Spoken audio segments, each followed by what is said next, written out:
All right, history fans, we're doing something a bit different tonight.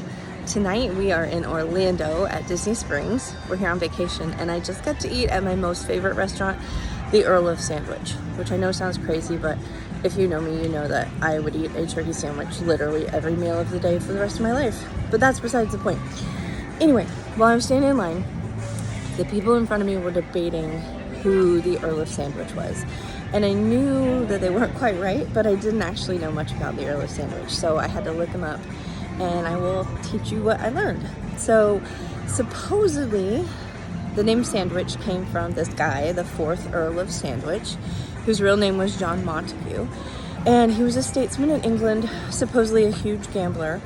And supposedly one night he was on like a 24-hour gambling binge and did not want to stop playing cards to go eat. So he asked his servant to bring him a bit of roast beef between 2 pieces of bread, and supposedly that is how the sandwich came to be.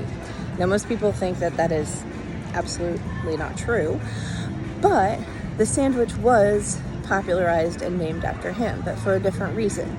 So this guy was a statesman, and he was a big Navy guy and traveled the world and did go to places like Greece and the Mediterranean and Turkey, where he saw people eating things that we would call sandwiches on pita bread. And so the thought is that he did kind of bring that back to England with him and kind of popularize it in England.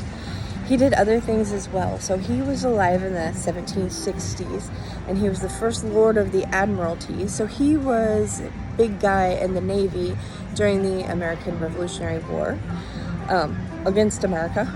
And he also commissioned a trip, or like an exploration, to the North Pole. And he was a big advocate for Captain Cook, who was a big explorer and went around the world.